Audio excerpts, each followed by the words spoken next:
你知唔知道平時我哋落酒吧、扯啤或者睇波嗰陣當零食咬嘅花生，竟然有長壽果呢個咁厲害嘅美譽？到底長期食花生嘅人，大腦同血管到底變咗咩樣？今日我就同大家拆解一下呢粒幾蚊港幣就有交易嘅平民零食背後隱藏嘅驚人健康密碼，同埋降血壓、防中風嘅真正真相。好多人平時去茶餐廳食飯或者去街市買菜，見到花生都覺得佢只係一種好普通、好平民嘅嘢食。有時甚至會聽人講：哎呀，花生咁油，食得多好易肥，又容易爆暗瘡同熱氣啊！但其實只要你識得食，食得對，花生根本就係一個隱藏喺我哋身邊嘅平民營養寶庫。喺古時，中醫就已經將花生稱為長壽果，亦有人叫佢植物肉或者素中之肉。呢啲名聽落好似好誇張，但係現代醫學同營養學嘅研究發現，花生嘅營養價值真係高得令人驚訝。大家可能唔知，花生裡面含有接近30%嘅優質植物蛋白質，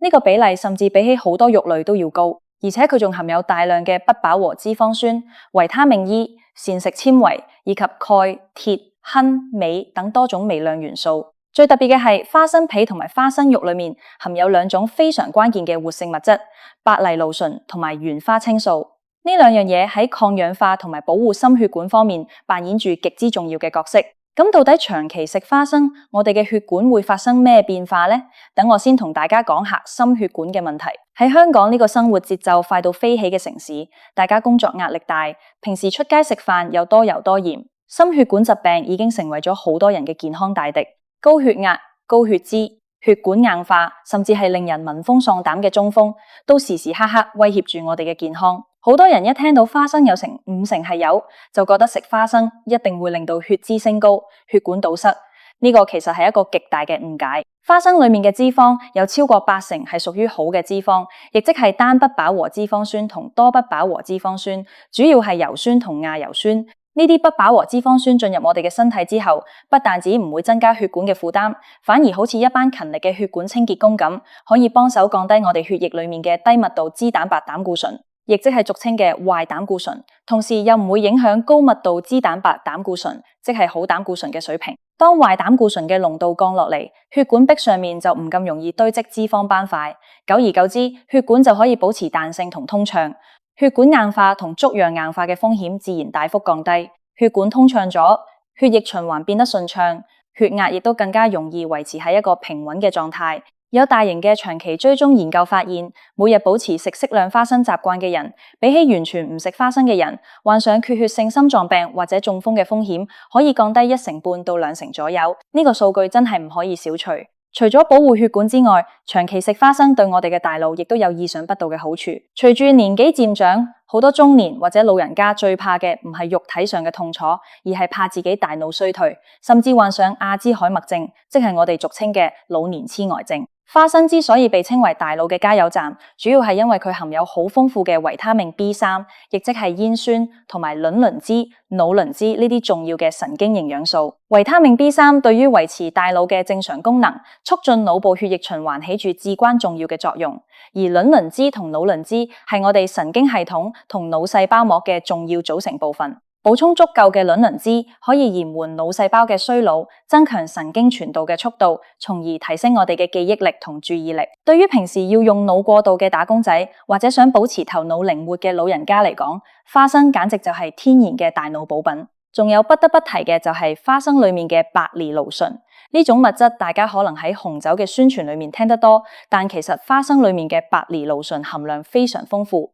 白藜蘆醇係一種極之強效嘅天然抗氧化劑，佢可以穿過血腦屏障，清除大腦裏面嘅自由基，減輕神經細胞嘅氧化應激反應同發炎反應。研究顯示，白藜蘆醇有助於抑制大腦內有害蛋白嘅沉澱，保護腦神經，從而有效預防大腦認知功能衰退，降低患上阿茲海默症嘅機會。講到呢度，可能好多朋友會問，既然花生咁好，係咪食得越多越好呀？同埋點樣食先至係最健康最有效呢？呢個問題問得非常好。食花生方法同分量真係極之講究，食錯咗反而會適得其反。首先我哋要講講分量。花生雖然好營養，但佢畢竟係高熱量、高脂肪嘅食物。如果無節制咁一包接一包咁食，熱量好容易超標，導致體重增加，反而加重咗心血管嘅負擔。根據健康指引，每日食花生的黃金分量大概係10幾粒到20粒左右，大約就係一小把，重量大概喺15克到20克之間。只要每日堅持食呢個分量，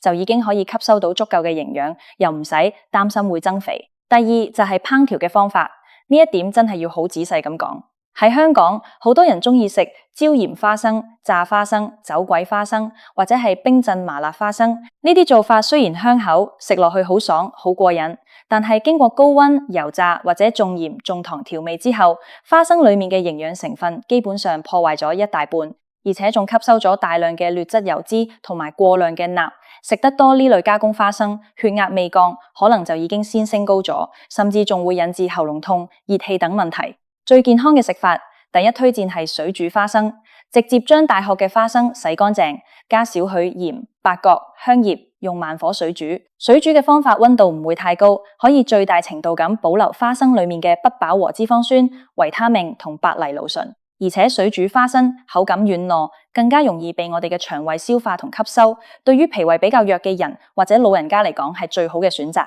第二個推薦嘅食法係醋泡花生，呢個係老一輩傳落嚟嘅養生秘方，現代科學亦都證實咗佢嘅好處。將花生洗淨晾乾，用優質嘅米醋或者陳醋浸泡7日左右，醋酸可以軟化花生裡面嘅脂肪，同時促進微量元素嘅溶出，有助於人體吸收。醋本身就有降血脂、軟化血管嘅作用，同花生結合埋一齊，可以話係相得益彰。對於血壓偏高、血脂偏高嘅朋友嚟講，係一款極好嘅日常養生小食。另外，好多人食花生嘅時候，有一個好常見嘅習慣，就係鍾意將花生出面嗰層紅色素嘅皮剝走，覺得個皮澀澀地，影響口感。呢個做法真係太可惜啦，簡直係食咗黃豆，應咗豆腐。花生嗰層紅皮喺中醫學上面叫花生衣，花生衣嘅營養價值同藥用價值，甚至比起花生肉仲要高。花生衣含有極之豐富嘅原花青素、醪質同埋多種維他命，佢有非常強嘅止血、凝血作用，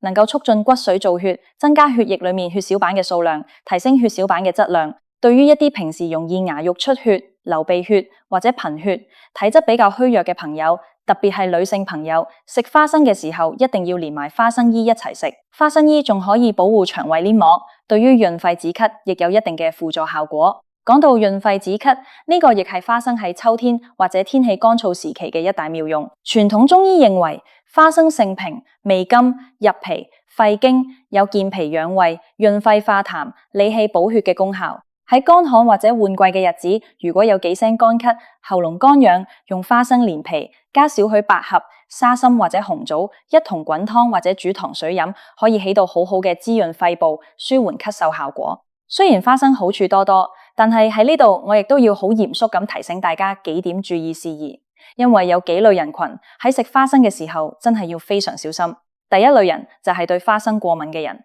花生過敏喺全球都係一種非常普遍而且可能非常嚴重嘅食物過敏源。對於過敏體質嘅人嚟講，哪怕只係食咗少少花生或者接觸到含有花生成分嘅食物，都有可能引發皮膚紅腫、呼吸困難，甚至係過敏性休克。呢個係絕對唔可以掉以輕心嘅。第二類人係患有膽囊切除或者膽囊疾病嘅患者，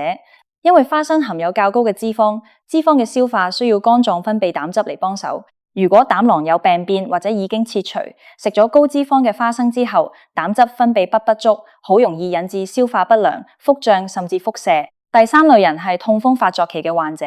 花生屬於中等嘌呤嘅食物，而且高脂肪嘅飲食會影響尿酸嘅排泄。喺痛風急性發作嘅期間，最好暫時避免食花生，以免加重病情。最後，亦係最重要嘅一點，就係防範發霉嘅花生。花生喺潮濕同高溫嘅環境下，極之容易滋生一種叫黃曲霉菌嘅真菌。黃曲霉菌會產生黃曲霉毒素，呢種毒素係目前已知嘅最強致癌物之一，對我哋嘅肝臟組織有極強嘅破壞力，長期或者微量攝入都會大幅增加患上肝癌嘅風險。喺香港呢種夏季潮濕多雨嘅氣候入面，花生嘅保存非常關鍵。如果你買返嚟嘅花生發現有變色、發霉或者食落去有一股苦味、油耗味，千祈唔好因為慳錢而繼續食，一定要即刻成包扔掉。而且黃曲霉毒素係耐高溫嘅，就算你用高溫去炒或者水煮，都係無法破壞呢種毒素嘅。所以買花生一定要選擇新鮮、乾燥、包裝完整嘅，平時要放在陰涼乾燥嘅地方，